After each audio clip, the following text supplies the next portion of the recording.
Hey,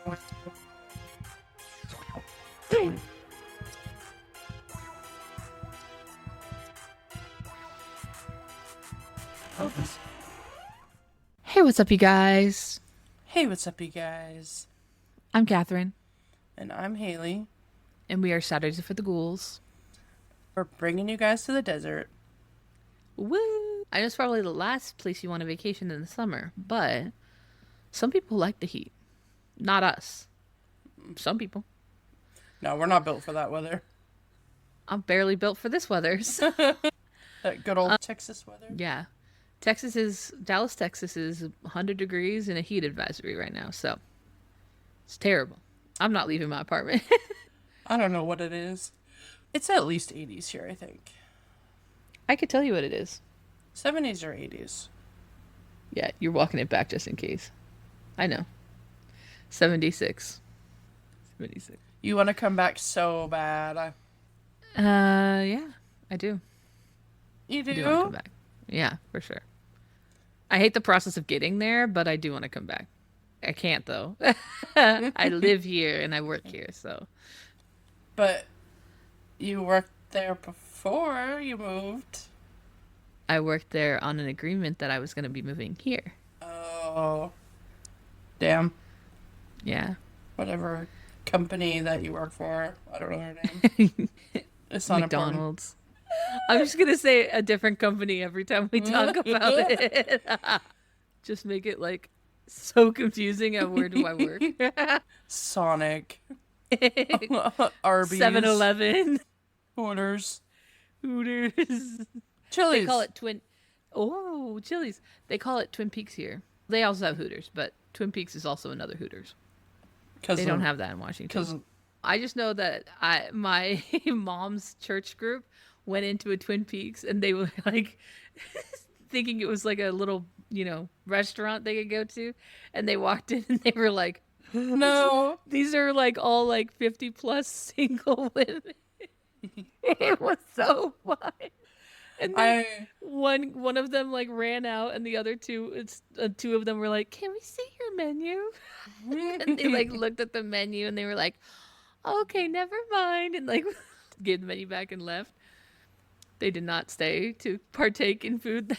Oh my god. Just imagine little old church ladies. You're Mimi, like walking into a fucking Hooters kind of restaurant. And then there's Mama P. Just like, Yeah. Mama P's taking notes. So we're going to Arizona for some spooky places. Where are we going, Hayley? 3 places.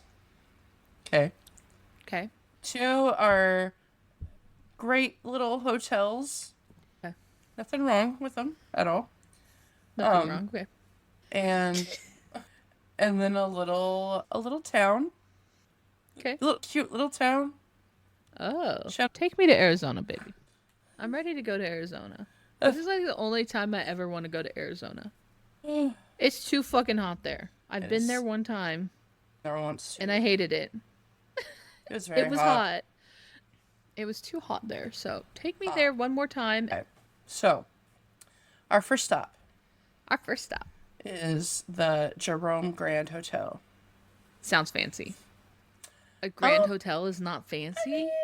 Yeah, I was surprised too. Because I was like, oh, it's going to be some grand, fancy hotel, right? A little quaint hotel. 3 stars. $220 a night to $700 a night. Oh, is it because they play into the fact that they're haunted and their haunted hotel rooms are like super expensive? The $700 one, it was like the suites. Because I was trying to get like a range, like cheapest to most expensive. Yeah. 700 a night is expensive. Yeah. Okay.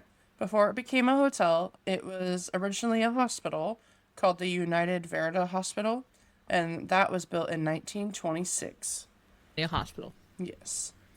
They did, unfortunately, because it's a big mining town, and that's why they built the hospital there as well, because, everybody getting injured, sick, whatever. I think there was also tuberculosis at the time. Due to blasts from the coal mining and stuff, it unfortunately damaged a lot of the hospital. Why were they coal mining in the hospital? Not in the hospital. The mine's like near it. Oh. I was like, if you look up a picture of the Grand Hotel, it doesn't look like it should be there. Basically, it's like on like very tip top like mountain range. So they ended up having to rebuild a better hospital, and that one opened in 1927. So for only a year it took them. Crazy. Yeah. Yeah. And it was considered the most modern hospital due to its amenities. Which, reading the amenities, I was like, that's obviously normal for us, but It's probably just not normal back in the 20s to have all that stuff. it was like crazy things like laundry. We didn't have to wash the sheets by hand. Exactly. But I think I only wrote this information down because I thought it was crazy that they're still using this. But during the hospital days, the building had 3 boilers in it, like steam boilers. Okay. 2 of them were decommissioned and sold for parts. 1 is still currently being used, and it's how they heat the hotel. Oh. Which is crazy. From the 20s? That's just 100 years old. it literally is 100 years old this year. That's crazy. That's crazy. And I was like, that just seems not safe. So, around 1935 is when Phelps Dodge Mining Company acquired the property. Okay. It operated as a hospital until the 50s. In the 70s and the 80s, it was just abandoned. And the furniture, furnishings, whatever, it was all removed over time. Phelps, he hired a live-in caretaker to avoid vandalism, apparently. Okay. Vandalism still happened. Right. One man for this big-ass property. Yeah. It's gonna happen. In the 70s and 80s when kids had nothing to fucking do. Exactly, sure.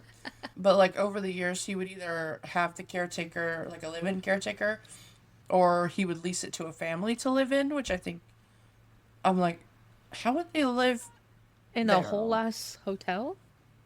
Or Well, hospital, it's a I guess? hospital, yeah. Yeah. It seems so big to rent out to a family. And I don't think I'd want to live in a 1920s hospital. Old hospital, yeah. So, unfortunately, the last caretaker that he had committed suicide.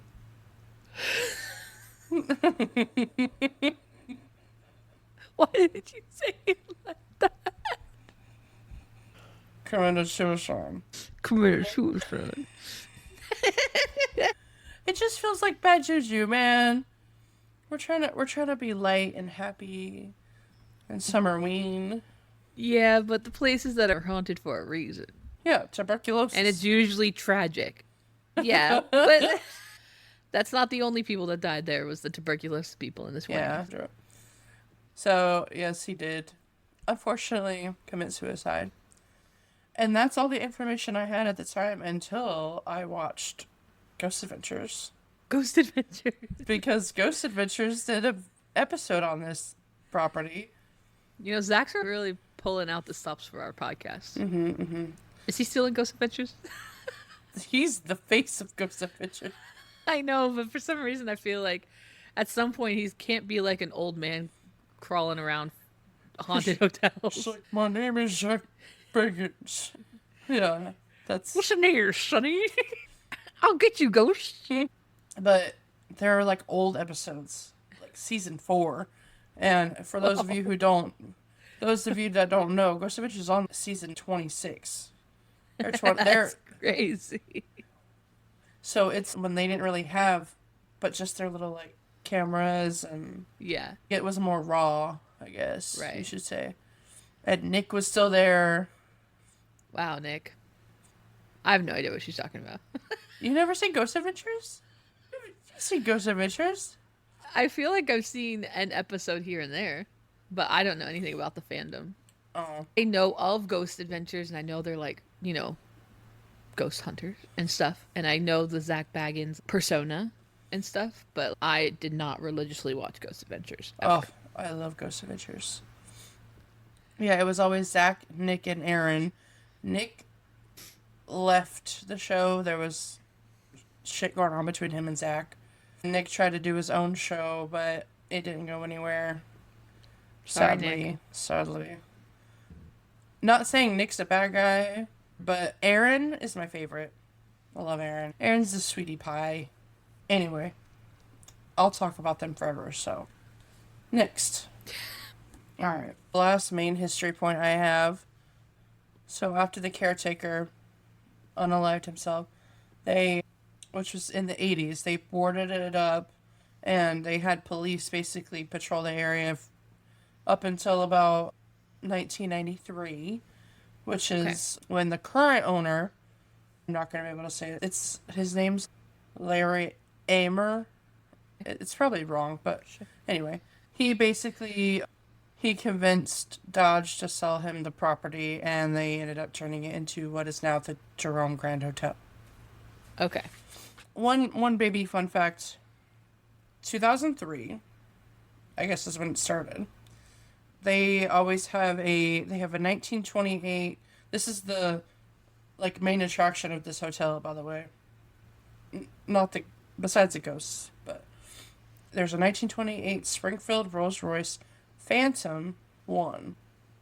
And it's only used for parades, and it has under 93,000 miles on it, which I thought was crazy for it being an old car. Ooh. It's ours. Now we're gonna get into the little bit of spooks I have. It's nothing crazy, okay? Okay. Okay. So, quoted from Ghost Adventures. Zach always has a in the beginning. Yeah. So one of his main taglines for this episode was, this is also season 4, episode 20. But he's like, quote, "Ghosts outweigh the living." Ooh. At this hotel, apparently. Are they heavy or something? Like they're fat? No! Oh, there's more ghosts than people. Yes. I got it. You know what? My noggin keeps on thinking. Okay. The reason why is back in the hospital days, there was, on average, speculation. I don't know if they never brought out records or anything, so this could be bullshit. I don't know.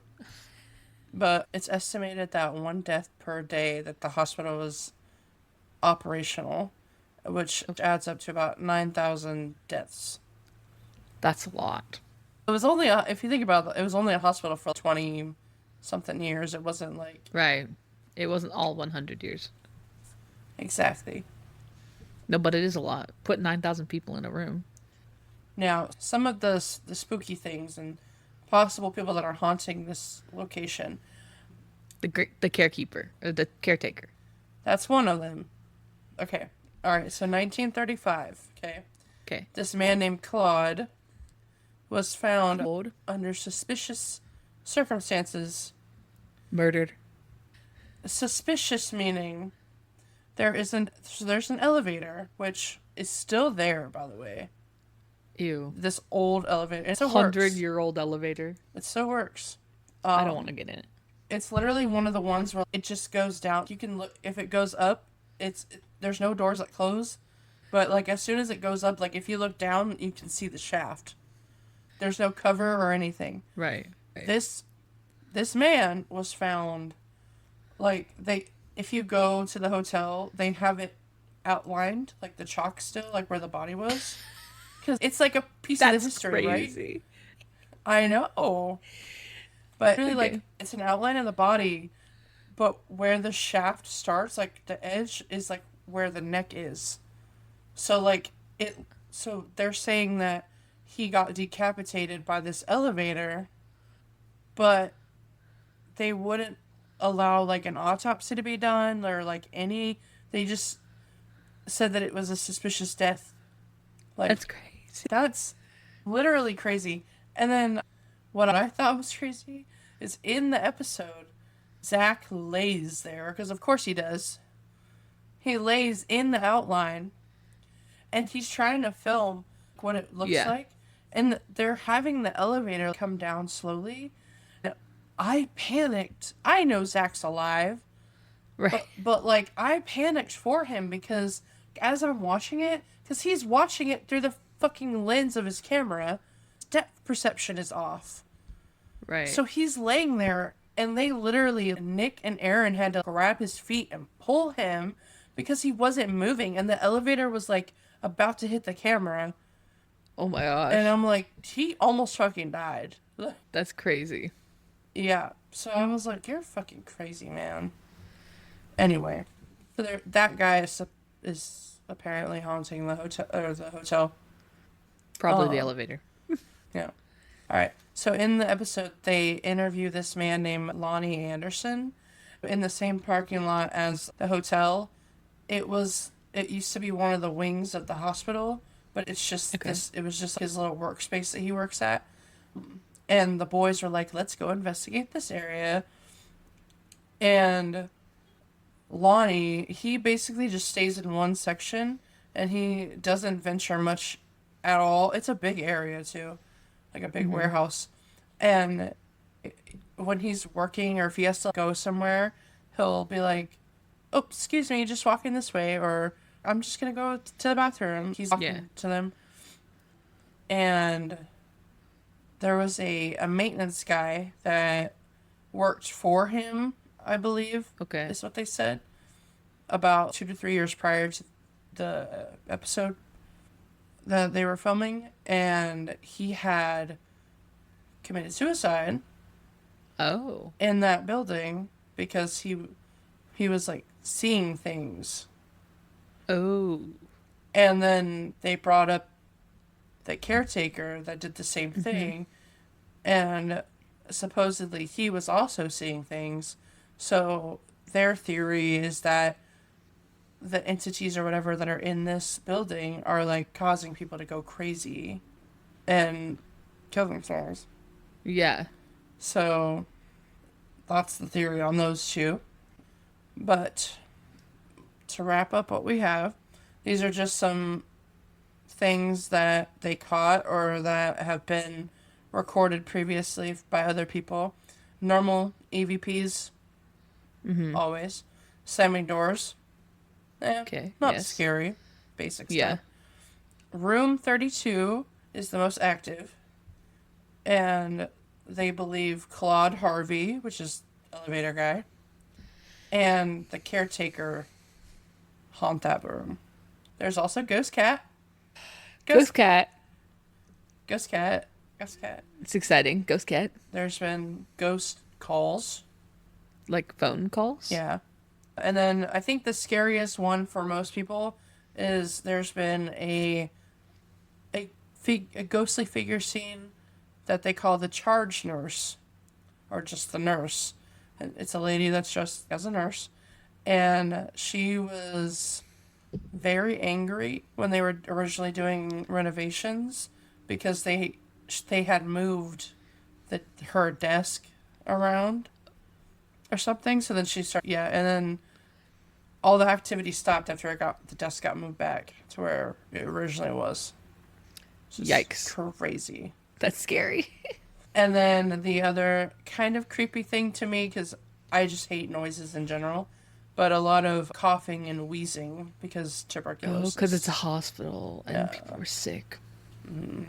Okay. That's scary. Well, that's the Jerome Grand Hotel. Wow. Wow. I know, crazy. Wow. All right, we're going to jump into the next one. We are going to go to Hotel Monte Vista, which is in Flagstaff. This hotel is 100 years old this year. Okay. Which I thought was about the same age as the other one. Yep. But was it a hotel the whole time? Yep. Oh, so it's been a hotel for 100 years. Yeah. How much does it cost to stay there, Hayley? So it's $140 a night for the weekend. Oh. $125 for the lowest and $230 for a suite. Not terrible. Okay. Not terrible. $700 for a suite at the Jerome Hotel, and this one's only $300 or whatever. $230. Yeah. I was like, that's impeccable pricing. Great pricing. Yeah. But yeah. So around, it's on Route 66, if I remember correctly. Okay, fun. So it was around like 1920s, tourism boom, as they say.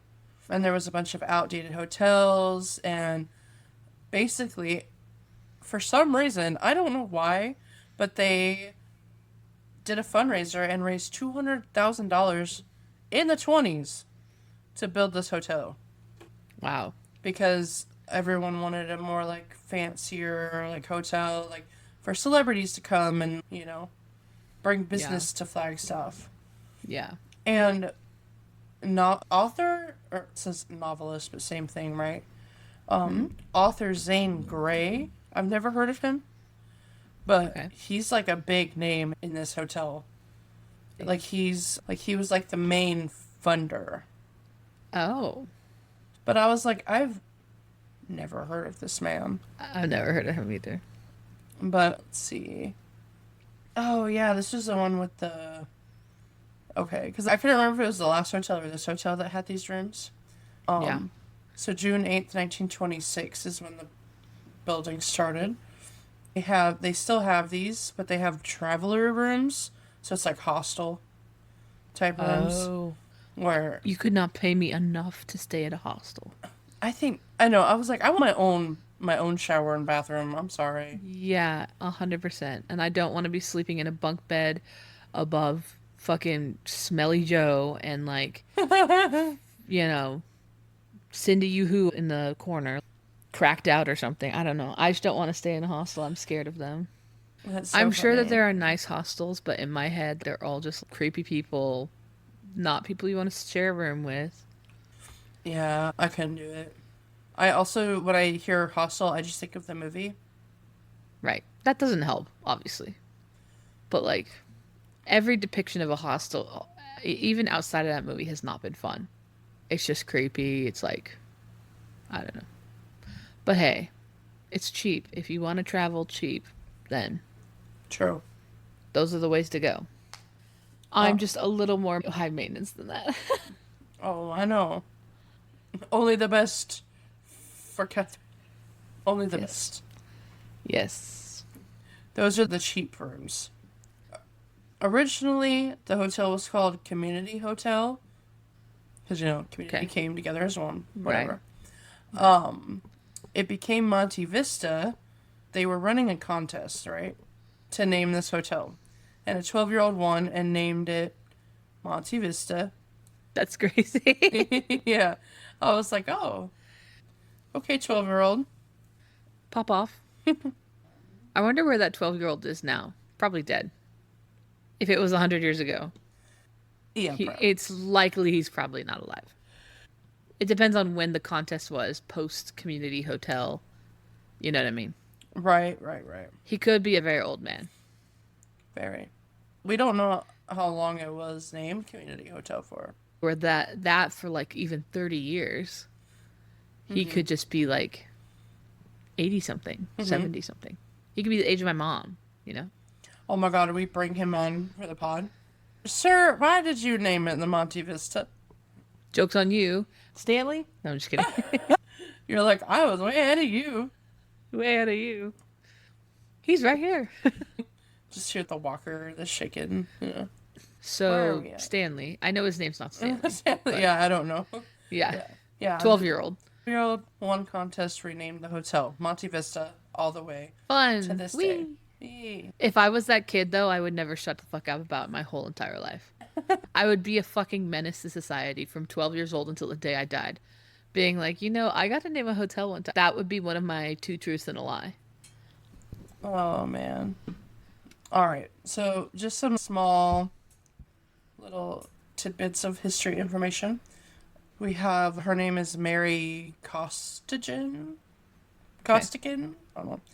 But Okay. she was the first woman to have her own radio talk show. Oh, fancy. Yeah, and then in 1929 is when she moved it to the Monte Vista Hotel, so that's where she would broadcast Record. record, yeah. And people would go and listen to it for a 3-hour broadcast that she would just. Like live? Mm-hmm. That's cool. And I was like, that's cool. I love that for her. She's like us. I did think that when I was researching. I was like, oh, she paved the way for us ladies. Yeah. We don't have anybody coming to listen to us for that long a time. So I don't know if you've seen the Monte Vista Hotel, like the outside of it. The first thing you're going to notice is the huge, bright neon sign that says Monte Vista Hotel. Okay? It's huge. Yeah. Cause can't miss it. Can't miss it. So that sign was used as an emergency signal in the 30s. Oh. So, which I was like, that makes sense. Right. It's bright. And then I feel like most hotels had this or had, what's the word? Allegations. Oh, yeah. allegations. Yeah. I feel like most hotels had allegations of this, but there is supposedly, allegedly, there was underground tunnels connecting many buildings in Flagstaff, and that's where they would move drugs. They had moonshine distilleries, gambling, especially during the Prohibition, which currently it's known as the Monte V, but it's the cocktail lounge at the hotel. It operated during the Prohibition era. Mm-hmm. It was a speakeasy. Oh. In the 40s and the 50s, it was considered a Hollywood hub because that's where all the actors and actresses stayed when they were filming all the westerns and films and stuff. Yeah.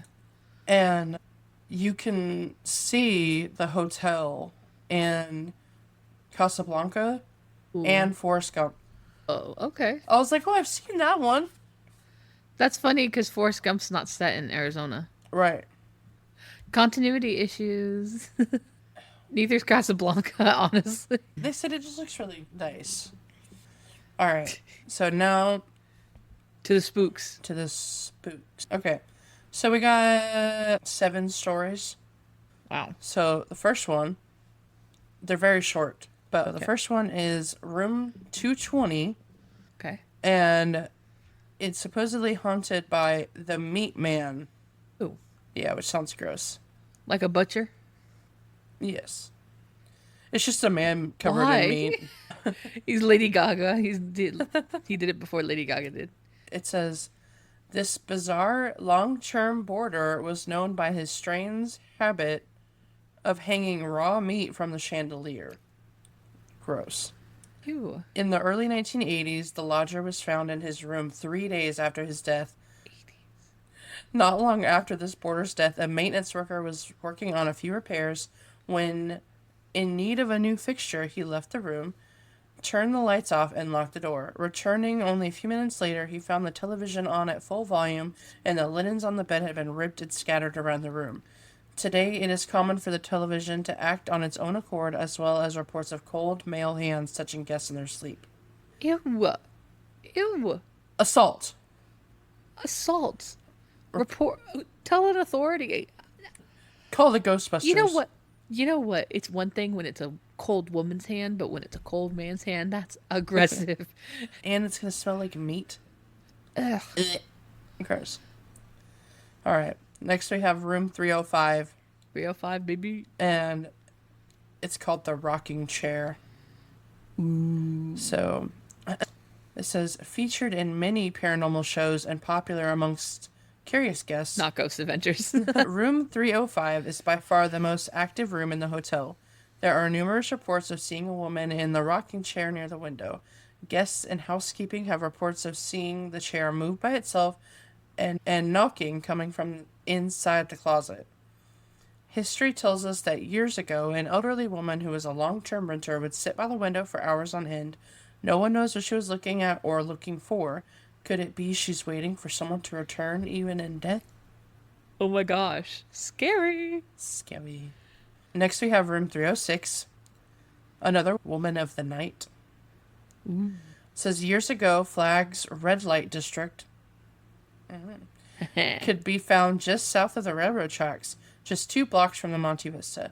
In the early 1940s, 2 prostitutes were brought to room 306 during their visit. They were killed and thrown from their 3rd floor window to the cold street below. Over the yeah, over the years, numerous guests have reported being awakened in the middle of the night and unable to return to sleep due to a feeling that they are being watched. The majority of the time, our male guests report the feeling of having hands placed around their mouths and throats and awakening unable to breathe. Good for her. Good, yes. Yeah. Yes, queen. This isn't a room per se, but like just the hotel in general. But they have a phantom bellboy. What if you accidentally give your tip to the Phantom Bellboy? It'll just fall through his hand, right? Oh, yeah, I assume so. It says hotel guests have reported a knock at their door and a muffled voice announcing room service. When guests open the door, no one is present. However, some guests have seen the figure of a bellboy standing outside of room 210. John Wayne experienced this ghost during a few of his stays. Mr. Wayne, weird, reported that the ghost seemed friendly and that he did not feel threatened by its presence. Our housekeepers frequently experienced the antics of the bellboy. One report states seeing a young man in an old-fashioned red coat with brass buttons walking up and down the halls. So, Wow. seems good. Seems like a ghost, right? Yeah. Not only is this image terrifying, but this in general would just be terrifying to me. But apparently there's a baby in the basement. Apparently the disturbing sounds of an infant crying in the basement have been heard again and again. Reported primarily by maintenance and laundry personnel, this is one of the most disturbing encounters. Staff have found themselves running upstairs to escape the sound of the cries. Though the sounds are very real to those who hear them, there has been no information that has explained the phenomenon. It's just like a baby upstairs crying. I know. Specifically in the cocktail lounge, there have been several occasions where a transparent couple have been seen dancing. Yeah. There's always one in the grand ballroom. And they are seen in formal dress, laughing and smiling, eternally dancing.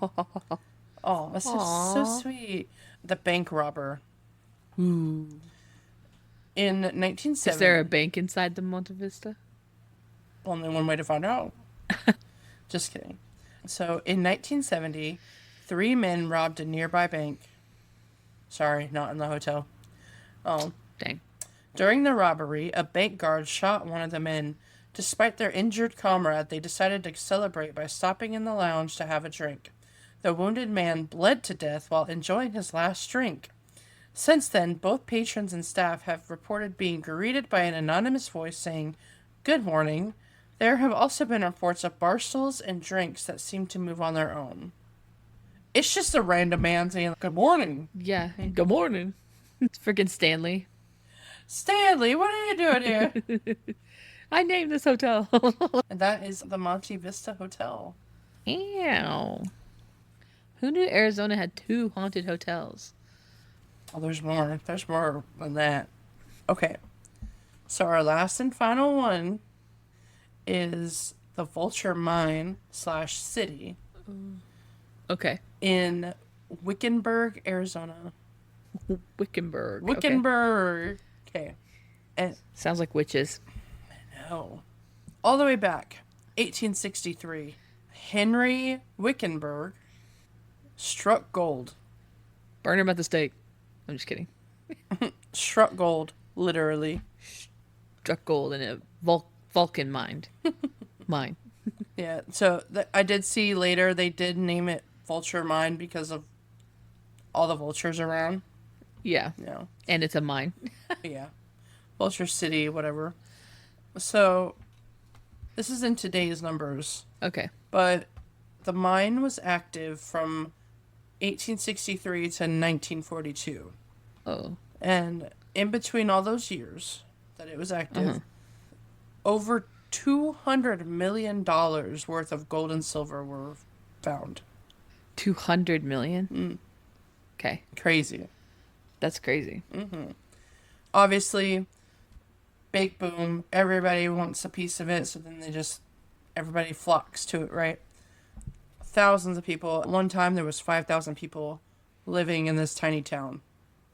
They had their homes, the saloons, the post office, the school, and just imagine the most wild fucking west town you can think of. Okay. They also I hear had the good, the bad, and the ugly playing. Wow, wow, wow. yeah, exactly. But they had a hanging tree, and it was a very infamous hanging tree there. Supposedly 18 men were killed on this tree. And I wrote in big bold letters, major Old West vibes. Yeah. So the decline happened, like I said, 1942, due to World War II. The government shut down all non-essential mining operations, Yeah. and Vulture Mine was abandoned. So in 2012, Rod Pratt, sounds like a tool, two investors, they bought the property and reopened the mines with hopes of striking gold again. No luck. Sorry, Pratt boy. In 2017, a new owner approached and tried to buy it, and he wanted to just bulldoze the town down, okay? He didn't care to preserve it, and where'd it go? And Rod and Robin Moriarty, they stepped in and they negotiated 35 acres from being in the sale so they could preserve it. And it on that 35 acres was the more historic structures, obviously. They immediately launched a full-on restoration, and they had photos, maps, and engineering records, and it took them 8 years, but they basically rebuilt the town from what it looked like back in the day. It's honestly mainly because of these photos that were taken by Waldo Twitchell. He was a photographer. I know. Okay. From he lived in Vulture City from 1912 to 1914. And he had taken photos randomly of everybody. And these photos are on their website. But his job there at the mine was to analyze the ore, but he would just, take photos. So that is the history part right now. We went really fast. Okay. If you go and watch the Ghost Adventures episode, that episode number is season 4, episode 7. Okay.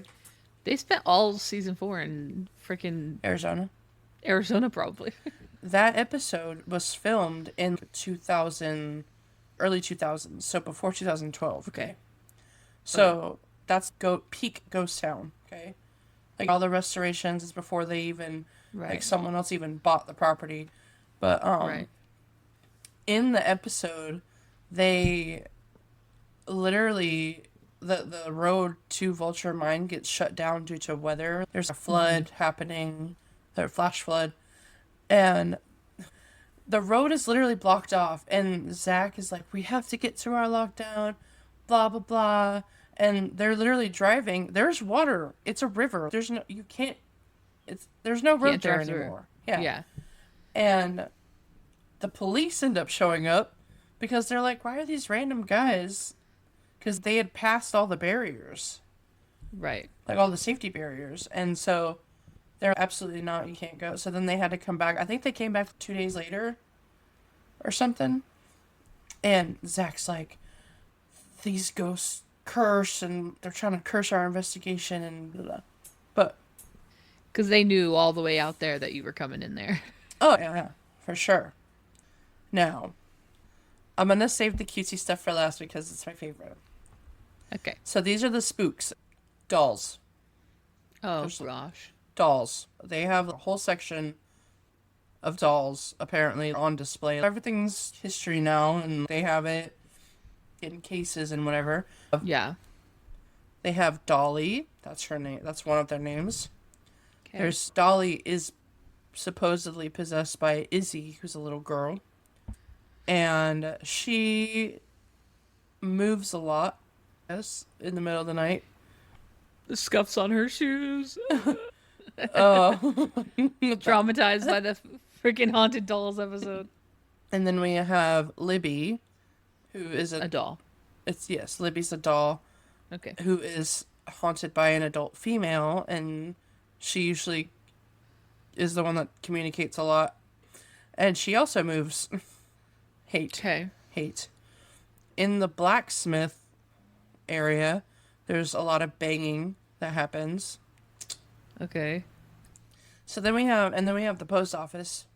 There's apparitions, and I'm just trying to get my mail. Getting ghosted. And there's like a mine shaft in the post office, like an access point. That's so weird. It is weird.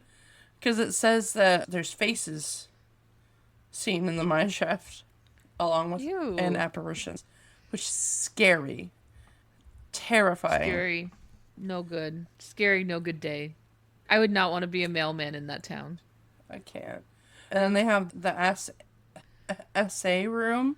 What? It's called the assay. It's ASSAY. Okay. Room, and that's the most active room. And Henry Wickenburg has been, some sightings of him have been in there, and Voices and Shadows. Yeah. I guess I'm confused at these rooms in the town. Like they're buildings. Oh, they're buildings. I see. Okay. Yeah. Sorry. I guess I can't tell how big this town is, because like, how does everyone know where everything is, and how, like, are there still blacksmiths? No, so like, or is it? So they basically took. It's an abandoned town. So it is an abandoned town. Yes. Oh. That they restored to be historically accurate to how it was back in the like 18. I want to go. Dude, just wait.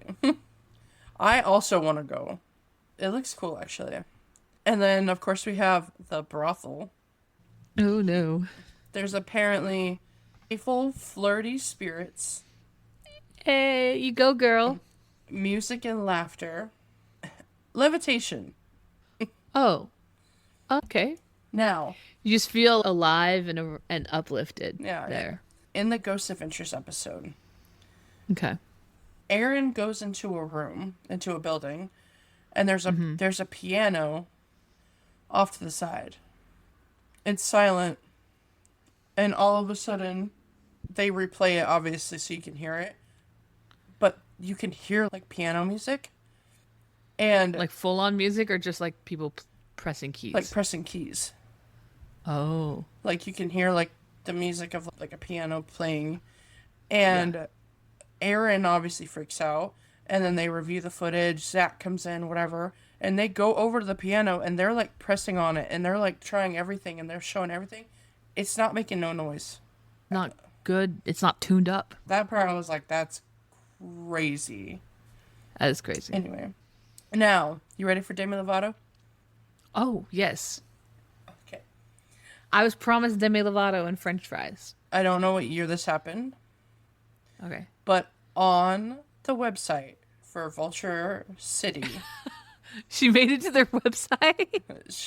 Because it's a YouTube video. Oh, there's a YouTube video on there, and I watched the whole thing. So it's Demi Lovato and these two guys who are ghost hunting, right? At the town. And they go into...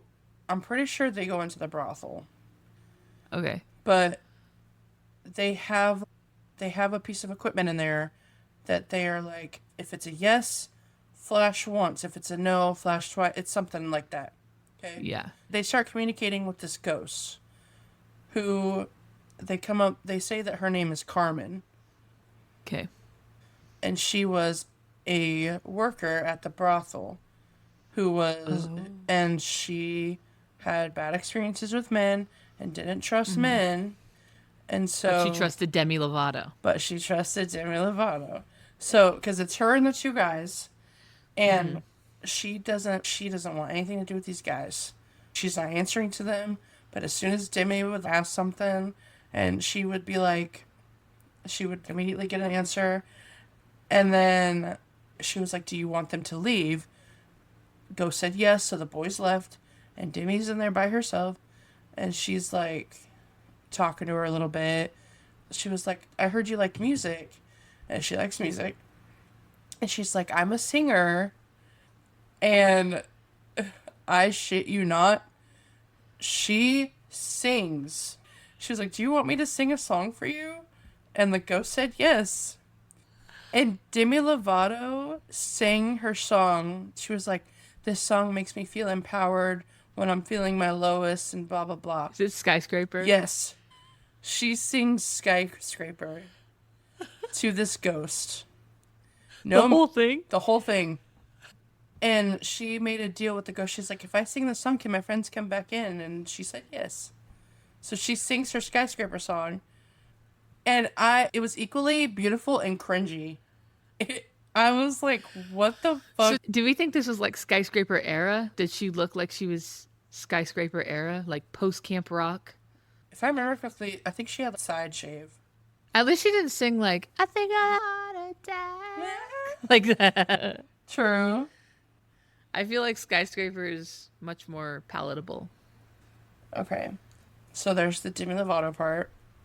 Okay. Are you ready for the cutesy part? Yes. This is it. This is the last part I got. Oh, okay.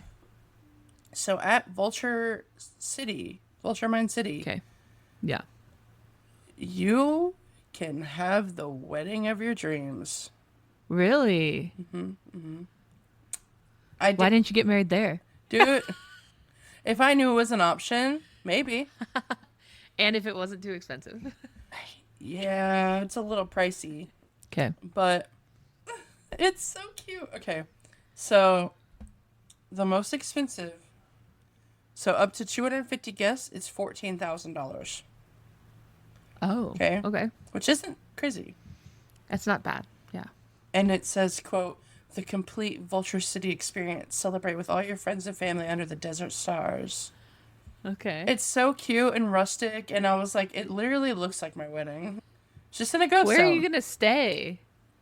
Do they have places to stay? They have a bridal and groom suite. Oh. You'd have to stay on off site probably. Yeah, probably. But included with the big premiere package, you get exclusive use for 6 hours, 5 p.m. to 11 p.m. Okay. Guest access to historic town, 5 p.m. to sunset. Okay. Bridal suite, groom's parlor. You get a 1912 reception bar and dance floor. Ooh. Tables, benches, wine barrel cocktails. You get a candid charm photo booth. Cute. Bartender and bar service. It is buy your own alcohol, or for an upcharge, you can have them bring it. You get games, so you get cornhole, axe throwing, and shuffleboard. Crazy. Oh, okay. Yeah. Oversized fire pit and wood. Okay. You get an on-site coordinator and decor package, and you get a 2-hour rehearsal, and you get French fry, the Isle beverage pony. His name beverage? His name is French fry. That's so cute. It's a little beverage pony. He has little beverages in his pouch. And you just grab one out of...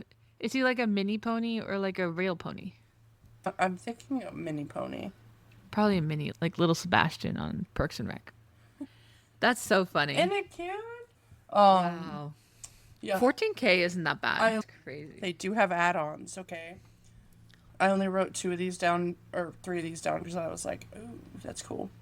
On top of the 14,000, you can also add blacksmith, so you can make a sword or a knife or whatever. A sword. Yeah. Do you think the blacksmith could make rings? Probably. That'd be kind of cool. I think that's probably what it was. All it was Swords and knives. I mean, that too. Sure. If my husband wants a sword made by a blacksmith, sure. Have at it, honey. Oh. They also have the Vulture City gunslingers, so like at the fair. Yeah. They do that. Yeah. So you dress up in old timey and. I don't think I'd add that package on. And then the one that is probably what we would pick, you can add a paranormal tour. Ooh. For the whole party? Yeah. Or for just the bridal it's party? Your bridal party. The bridal party. Okay. That'd be cool. And I was like, that's so cool, though. Yeah. Ugh. That would be almost like a bachelorette party. The Exactly. paranormal tour. Exactly. So that is the spooks of Arizona. Ooh, thank you so much for bringing that for us. You're welcome. I know you've been like yapping the whole episode, but do you have anything else to tell the spooky babes before we let them go? Spooky babes, thanks for joining us. Thank you. Hopefully, but this next week we'll have some more stories, I believe, right? Next week is Campfire Week. Yes, so we got some. Which is just stories, So we got like some. we normally do. So if you love hearing us yap and talk about scary things, you're in luck. Yes. And we're still doing Friday the 13th, okay? Yeah. We are. We are. We've already said it. We have a timeline. We have an outline of what we're going to talk about. It's great. It's going to be great. Yeah. Anyway, thanks for joining us in the desert for the spooks. I hope your summerween has been fun and spooky. Fun and spooky. Fun and spooky. Yes. And that's all I got. All right, throwing it back to Kathryn, our inspirational queen. Thank you. You're welcome. Everybody, thank you so much for joining us today. I am so happy you joined us and hung out with us for a little bit of time. And if you liked our podcast, please rate it 5 stars wherever you listen to podcasts. And if you can add a note, you can add a note and tell us how much you like it. You can follow us on Instagram, Saturdays for the Ghouls. And the world is a better place with you in it. And we will see you in your nightmares. Okay, bye. Okay, bye.